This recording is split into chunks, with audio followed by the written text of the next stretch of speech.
and welcome into the newest episode of Pat's Latest. I'm your host, Mike Gambardella, and today we look at the betting favorites for the Patriots at the number 4 overall pick and what the top 4 picks projected could mean for them at number 4. Is it time to get on the Jaylen Walker hype train before it completely leaves the station?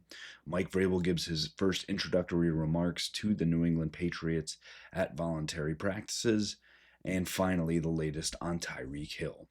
Before we get into everything, make sure you go down and subscribe for our channel. Get into the comments and let us know what you think the Patriots will be doing at the top of the NFL draft in just 3 short weeks.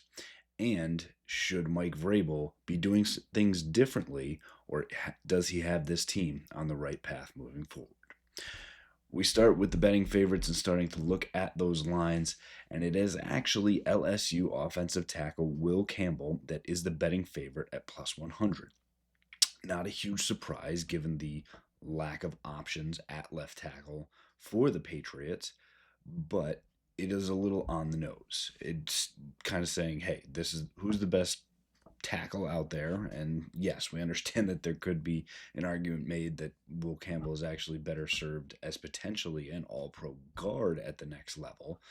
But to say that it makes a lot of sense, protecting Drake May needs to be a priority. Why wouldn't the Patriots do that at the top of the NFL draft? It is Will Campbell because right now Cam Ward is more or less locked into the Titans at 1. Travis Hunter, even with some of the noise surrounding Shedeur Sanders as potentially being an option for the Cleveland Browns, and they will seriously look at him as well, but don't expect them to pass on Travis Hunter at 2, and the New York Giants kind of making the same decision not to potentially extend themselves for Shedeur Sanders, especially after adding Russell Wilson and Jameis Winston to the quarterback room already, staying in at that spot and taking Abdul Carter. That means the Patriots would be there at 4 with the crop of players still available and Will Campbell making the most sense. It's obvious that that's what the sportsbook's train of thought is going after that offensive tackle spot, because Armand Membu is the number 2 selection at plus 380. Abdul Carter is just after that as the number 3 selection, and only making that because one of those 2 teams in Cleveland or the Giants could actually select Shedeur Sanders and Carter would slip through. Again, expecting Hunter to go to Cleveland to the point where he is now off the betting board. You can't bet on Travis Hunter being selected by the Cleveland Browns at number 2 because everyone is assuming those number 1 and number 2 picks are set. And if that's true, the same philosophy that we're expecting the Patriots to go by of saying take the best player available, that ends up being Abdul Carter to the New York Giants, which puts the Patriots in the spot at 4 with a lot of questions about what they could do. One with a ton of value right now, and we'll get into it a little bit more, is Jaylen Walker at plus 1,000. So again, if you're looking for a good bet, or you're looking to maximize your money, that could be the play. Additionally, Travis Hunter does come in just after that. You could bet on him to be the number 4 pick. You can't bet at 2, but he could slide to that point. Mason Graham, Ashton Jeanty are the next 2 up after Hunter, and actually Shedeur Sanders is on the board. A surprising one to see for the Patriots at number 4, potentially saying you could draft him and then trade him afterwards. Would be very unlikely, and in that scenario you would say let somebody kind of come up, make the trade, and make the selection, because you lose a lot of leverage and negotiating power by doing that. But right after Shedeur are Ted McMillan, one guy that we talked a lot at the start of this draft process, kind of back in March, and have cooled off after seeing some of his separation and counting numbers not favor someone that is at the level of maybe Marvin Harrison or Malik Neighbors last year, and you're more comfortable taking him at 15 to 20 mark. And finally, Banks, the tackle from Texas, rounding out that group, as again, someone who will probably fall within the top 15, but not necessarily at that number 4 spot. But talking about that number 4 spot, now could be the time to buy in on Georgia linebacker Jaylen Walker. We are starting to see him shoot up draft boards and kind of follow that same path as former Georgia Bulldog and what they did to be selected number one by the Jacksonville Jaguars. And it's going to be very interesting to see how it all plays out. And even Albert Breer went on and said, I'm no scout. And yes, Albert, we know. But in talking to those who are, he said, I'd probably chase the ceiling of Walker and what he can be as a Swiss Army knife for your defensive front over, and he mentioned specifically Will Campbell, who is going to be a really good pro and again might be a guard. And that will be the big discussion. We talked about this yesterday, is could Mike Vrabel get what he wants? He wants a impact playmaker for the defense, which they've already retooled and have going to be considerably better than last year, and hopefully back to, if not 2019, looking more at those 2021 teams where you had a top 10 defense. And could you add to that with Jaylen Walker, a guy that you could put at middle linebacker, push him to edge, and it can really just be a disruptor and a rusher, a pass rusher, a sack specialist, while also being able to be an off the ball linebacker. When a guy gives you that much versatility and has a high ceiling, I have heard some comparisons to say, how far off is this guy from Abdul Carter? Carter is a true edge and that guy that gives you that true pass rush presence at all times. Carter is that off the ball linebacker that could go and play that edge scheme. So again, a little bit different, possibly someone who could, if you say go be a full-time edge, maybe a little bit more undersized.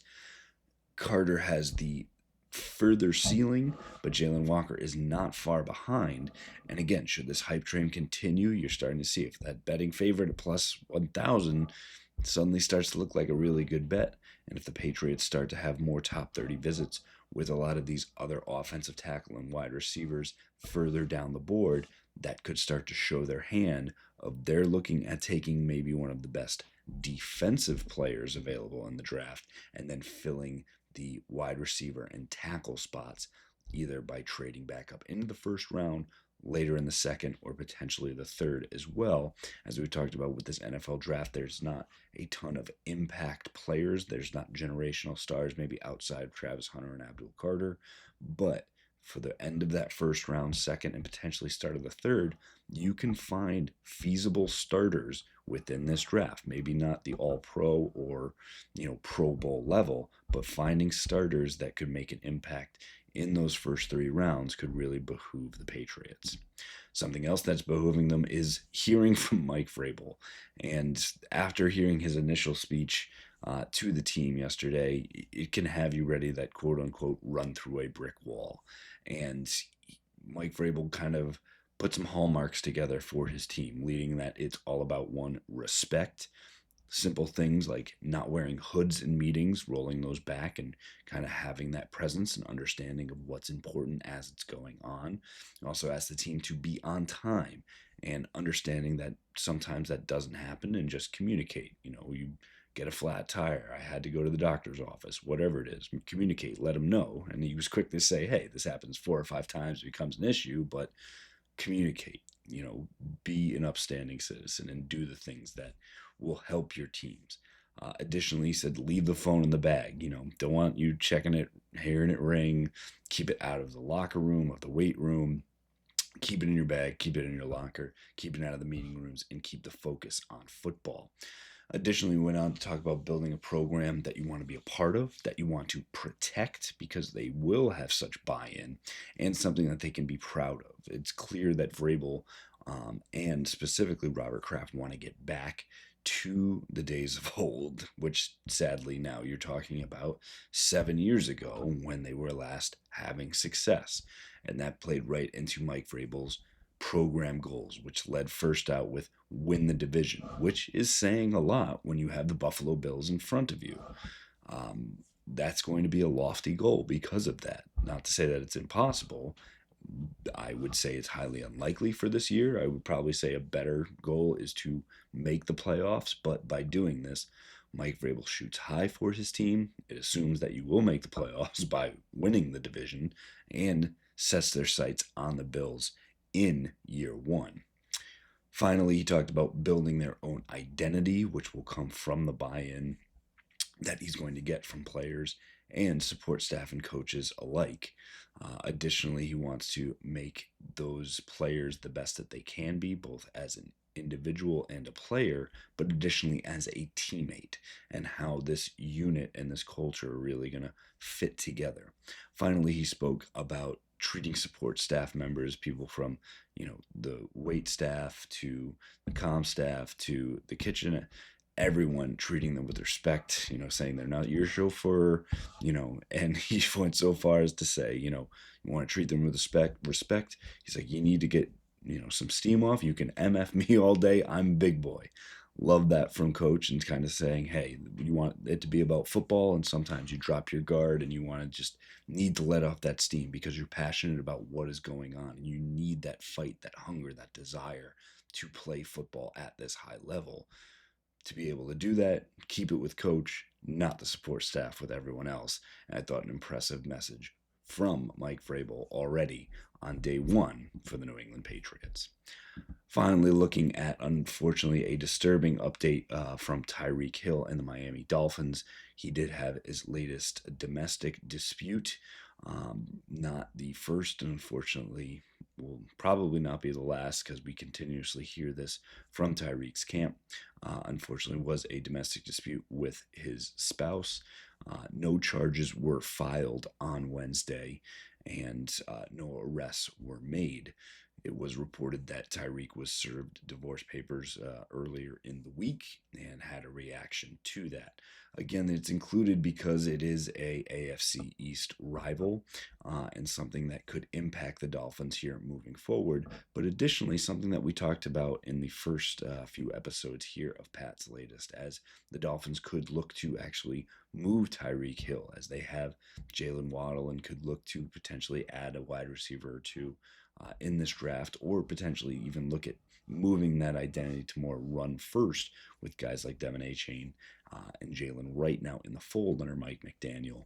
But this, unfortunately, further craters any trade value that Tyreek Hill would have. And it goes to show that the Patriots made the right move by not pursuing anything there. One, didn't have to give any draft capital to make a deal for a star wide receiver happen, and gives more credence to why the Patriots went after someone like Stefon Diggs. There wasn't any issues, really big off the field stuff like that.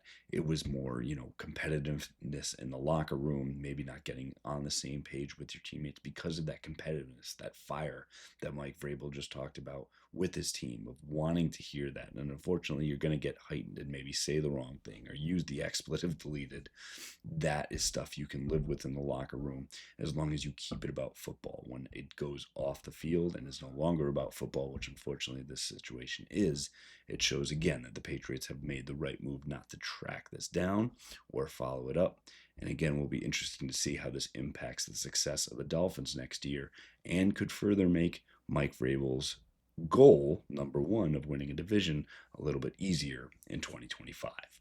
That'll do it for this episode of Pat's Latest. Again, make sure you go down and subscribe for our channel. Get in those comments and let us know if you are in on Jaylen Walker at number 4 overall for the New England Patriots, or if you think it should be someone else right now, and if those betting favorites actually have it right.